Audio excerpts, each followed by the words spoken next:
उनकी बीच की ये फाइट होने वाली है। मुझे लगा वो ग्रेनेड से डाउन हुए प्लेयर, जी हाँ ग्रेनेड से डाउन हुए, पर वहां पर ब्लिट्स के भी एक खिलाड़ी थे जो फ्रैग वो चुरा कर गए वहां से। पर व्हाइट टाइगर एक बार फिर से जिम्मेदारी इस खिलाड़ी के ऊपर, अभी तक व्हाइट टाइगर ही है जिन्होंने अपनी टीम को खींचा है, पर इस बार वो कारनामा नहीं कर पाए व्हाइट टाइगर, वो इस मुकाबले से बाहर। और वाइल्ड फैंग्स एकमात्र फिनिश वो निकाल पाए रावण, वो प्लेसमेंट पॉइंट भी नहीं मिला उनको। बट स्प्रे तो आप देखिए, नॉमी बिल्कुल भी रुकने का नाम ही नहीं ले रहे हैं। एनोनिमस इनके आंखों के सामने से आगे बढ़ना चाह रहे थे, उन्हें गिराया गया, मैच से बाहर किया गया। नॉनेक्स वो कवर फायर इसलिए भी नहीं दे पाए क्योंकि बाकी प्लेयर्स रोटेट कर रहे थे, लेकिन जवाबी कार्रवाई कलयुग बिल्कुल ओपन से आए और नोमी को गिराएंगे, मैच से बाहर भी करेंगे। आउट नंबर हो चुके हैं नेबुला भी इस पॉइंट पे, लेकिन अभी भी फाइट बैक किया जा रहा है। दूसरी तरफ सिन्वे, जो हम फॉर्म की बात कर रहे थे, आज वो सिन्वे देखने को मिल रही है जो हमने पिछले राउंड में देखा था। फिनिशेस उनके पास भी बेहतर आ रहे हैं, लेकिन इस पॉइंट पे क्रेटोस बहुत बुरी तरीके से फंस चुके हैं। ग्रेनेड मल्टीपल फेंके जा रहे हैं, हल्का सा भी इंपैक्ट वो एलिमिनेशन का कारण बन सकता है। बैकलाइन से ब्लिट्स वो भी इंटरेस्टेड है स्पाइट्स के लिए, बट क्रेटोस उन्होंने तो व्हीकल उठा के सीधा आगे जाना ठीक समझा। और क्या ये यहाँ से बच के निकल जाएंगे? जी हाँ, अभी तक तो बचने में हुए कामयाब, लेकिन आखिरकार उन्हें गिराया जाएगा और मैच से बाहर भी किया जाएगा। और जोरावर वो हैं जिन्होंने उस प्लेयर को डाउन किया है, पर वो फ्रैग उनके खाते में नहीं आया। मैट किंग्स के प्रो थे जो वो फ्रैग लेकर गए, पर सौरभ का ग्रेनेड ठिकाने पर अभी तो बाउंस होते हुए वो ग्रेनेड देखा, पर जब तक वो रिएक्ट कर पाते तब तक वो प्लेयर वहां पर गिरा दिया गया। शैडो उन्होंने काना को भी एलिमिनेट किया, और शैडो उन्होंने जोरावर का जो फ्रैग था वो भी अपनी टीम के लिए निकाला, यानी कि ब्लेड्स, वो फ्रैग भी उनको नहीं मिला।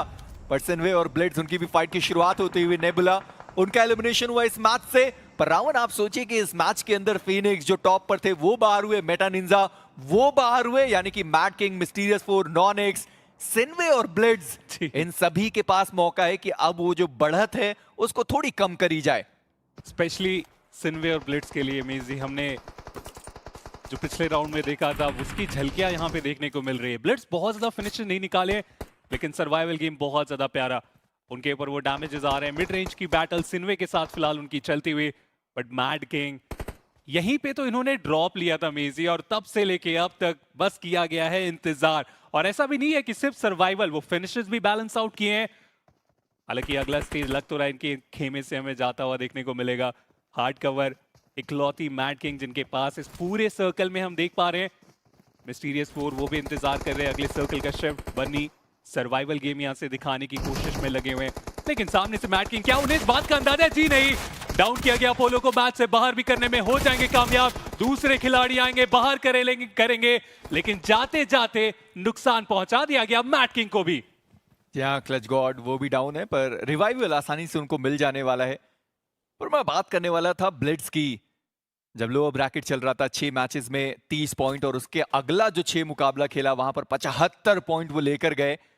क्या एक बार फिर से उसकी शुरुआत होने वाली है? क्योंकि अभी तक उन्होंने फिनिशेस भी निकाले हैं, और जोन देखकर लगता है, प्लेसमेंट देखकर लगता है कि ये चिकन डिनर ब्लिट्स का होना चाहिए। और वहीं पर सिन्वे वर्सेस मैट किंग्स की ये फाइट, और क्या बढ़िया स्प्रे वहां पर करके दिखाया गया, और ये ग्रेनेड ठिकाने पर पड़ेगा। रेक्स बॉय डाउन किया उन्होंने शैडो को, और कलयुग जो आखिरी खिलाड़ी बचे थे उनका भी एलिमिनेशन हुआ। मैट किंग्स अब बसते हैं अपने 2 प्लेयर्स के साथ। क्लच गॉड क्लच ही करना पड़ेगा, नहीं तो एलिमिनेशन का द्वार आपके लिए खुल चुका है पूरी तरीके से। निंजा काफी ज्यादा आगे हैं, जिसके कारण वो डैमेज अपने ऊपर लिए ग्रेनेड का, और दूसरा ग्रेनेड आप देखिए निंजा को नॉक करने के लिए काफी सामने से भी वो ग्रेनेड की बारी आ चुकी है। बहुत ज्यादा मुश्किल, क्योंकि प्लीज उनका विषय क्लच गॉड कोई मौका इनके पास में देख नहीं पा रहा, बट निंजा उन्हें भी आप गवा दोगे इस पूरे बैटल के दौरान। रिवाइवल वो आसान होगा नहीं, प्रो इकलौते खिलाड़ी, और इसी पॉसिबिलिटी हो सकती है कि सिन्वे को यहां से गेट कीप करके जाए प्रो, क्योंकि सर्कल की तरफ तो उन्हें दौड़ लगाने की जरूरत पड़ेगी। क्लच गॉड उनका एलिमिनेशन हो चुका है, रेक्स बॉय रहेंगे जिनके तरफ से वो फिनिश निकाला गया। पर वो रिवाइवल के लिए वहां पर चले गए, ये जानते हुए कि 50 सेकंड का समय मात्र बचा हुआ है, आपको वहीं से क्रॉस करके जाना होगा। आपने वो रिवाइवल दे दिया है, पर अब आप जोन के अंदर कैसे जाएंगे? आपके पास वो गाड़ियां वहां पर पहले से ही मौजूद थी, पर एक प्लेयर को वहां पर रिवाइव दे भी दिया गया है। और विशु एक और खिलाड़ी हैं जो अभी भी डाउन पड़े रहेंगे, पर ब्लेड्स अब तो उनको पता ही है कि वो जो खिलाड़ी है वो यहीं पर मौजूद है। विशु को रिवाइवल मिला नहीं, और उसके साथ साथ निंजा जिनको रिवाइव किया गया था वो प्लेयर वहां पर डाउन कर दिया गया। ब्लेड्स 6 फिनिशेस निकाले, और चिकन डिनर के लिए तैयार है ब्लेड्स स्पोर्ट्स। वो बस इंतजार करेंगे कि एक वक्त तो आएगा जब सिन्वे यहां से आगे निकलेंगे। निंजा उनकी मुश्किलें एक बार फिर से बढ़ाई गई, जिस खिलाड़ी को रिवाइव देने के लिए आप वहां पे रुके थे, एक बार फिर से वो मुसीबत में मोक्ष जम करके कनेक्शन बनाना चाह रहे थे लेकिन वो आसान होगा नहीं। इनके हेलमेट वेस्ट को आप देखिए कितना ज्यादा डैमेज वो फिनिशर निकालने के कारण ये हुआ है। लेकिन चिकन डिनर लग तो रहा है कि ब्लिट्स काफी आसानी से लेके जाने वाले। रेक्स बॉय बैकलाइन में, ग्रेनेड उनके हाथों में, मोक्ष रीसेट करने का वो टाइम चाहेंगे। ग्रेनेड बहुत क्लोज, लेकिन वो डाउन करने के लिए काफी होगा नहीं। ब्लिट्स बस जल्दबाजी नहीं करनी है इस पॉइंट पे। एक गलत कॉल आपके एलिमिनेशन का भी कारण बन सकता है।